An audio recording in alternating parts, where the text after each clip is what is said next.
If you click this video, I'm guessing you're interested how much performance 750 Aussie dollars will buy you. The answer to that question is quite simple, a lot, especially if you plan on purchasing second-hand parts. Introducing codenamed Skyknight. This is a micro ATX PC built entirely from second-hand parts and can hit that magical 60 FPS at 1080p that most gamers desire for a little more than console bundles cost these days. Now don't get me wrong, buying second-hand is extremely scary, especially when you have no way of testing the parts prior, so here are a few tips. Always purchase using PayPal, and do not send the payment as family and friends, as this means if there is a fault with a component, you cannot request your money back, and if you do plan on buying off Gumtree, get as many photos as possible, and get them to prove it is working. If anything feels off, don't go through with the deal. I know all this sounds scary, but trust me, the end result is worth it. So now the intro is out of the way, let's talk about the guidelines and rules I set myself for this build. Rule 1 was all parts must be second-hand. Number 2 was it must be able to run all games, which meant no dual-core CPU, as Far Cry refuses to load using any dual-core CPUs that aren't hyper-threaded. Number 3 was it must be able to record and render gameplay in 1080p at 60 FPS with reasonable settings. Finally, rule number 4 is I could not purchase anything from a friend or acquaintance who may provide me with an unrealistic market price that isn't available to everyone. That's the rules. Now let's get onto the components inside Skyknight and what I paid for them. The CPU, which is an i5-3570, clocked at 3.4 GHz with a max boost of 3.8. I managed to pick it up for $130, which is a great chip and offers plenty of horsepower and will never provide a bottleneck whilst using a single GPU. To cool the awesome CPU, I went for the Cooler Master TX3 air cooler for $25. For the GPU, I managed to score a Galaxy GTX 780 for $275, which is an awesome deal in my opinion and should smash 1080p out of the park and allow you to record using Shadowplay without hindering your frame rate. The card is clocked at 967 MHz on the core with a boost of 1019 and offers 3GB of VRAM clocked at 6008 MHz respectively. Next up for storage is a 120GB Samsung Evo I picked up for $55 and a 500GB hard drive I got in a combo with the Asus P8B57 micro ATX motherboard for $120. RAM was incredibly hard for me to find a good deal at the time of purchasing these components. This is in no way a good deal, but I got 2 sticks of 4GB Kingston memory rated at 1333 MHz for $42. The PSU is a personal favourite of mine and would highly recommend it if you find one on sale. It's the Corsair VS 550W, which is hands down the best value power supply in the market and can easily handle the power draw of this rig, and I managed to score it for only $45. The case to house these components in is a blue Bitfinex Aegis Core Edition micro ATX enclosure. I have to say this case is a heap of junk, with only one rear exhaust fan included. I'm glad I didn't pay full retail price and managed to find a guy selling it for only $50. Because the case only had a single exhaust fan, I picked up these two 120mm Cooler Master fans for $5, which should allow some nice front intake to cool all these components. If you added it up correctly or were too lazy to, that comes to 747 Aussie dollars, which isn't bad for the performance this rig pumps out. Now you've seen all the components, let's put it all together in a short time lapse to some music. Enjoy.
And that's how Sky Knight come about. Now you've seen the journey of the build, let's benchmark this beauty. But before we do, I don't have a lot of modern titles as I either can't afford them or I feel I don't have enough time to play them. I ran all games cranked to the max, so if you see any FPS numbers you don't like, all you have to do is turn off anti-aliasing or some post-processing effects and that'll boost the FPS greatly.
I also edited about a 1 minute 20 video of Battlefield 4 with a few transition effects and rendered it out at 1080p 60fps using these settings to simulate something most gamers might put on YouTube and how long it would actually take.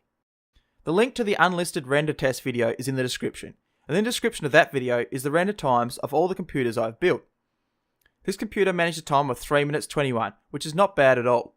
The CPU also went through a Cinebench R15 test in which it scored a dead even 500. The highest temperature the GPU hit was 81 degrees, as the Galaxy cooler wasn't sufficient enough and only cooled the GPU chip itself and not the memory. The CPU on the other hand reached a maximum of 60 under 100% load, thanks to the aftermarket air cooler. Overall I feel 750 Aussie dollars will get you an extremely capable gaming and editing rig that will hit that magical 60 FPS every PC gamer craves without breaking the bank, and the ability to record all your gameplay at some nice crispy quality. If you enjoyed this video, leave a like. And if you really enjoyed it, please consider subscribing for more PC builds and other content in the future. If you have a suggestion, question or criticism, feel free to leave a comment, and thank you very much for watching.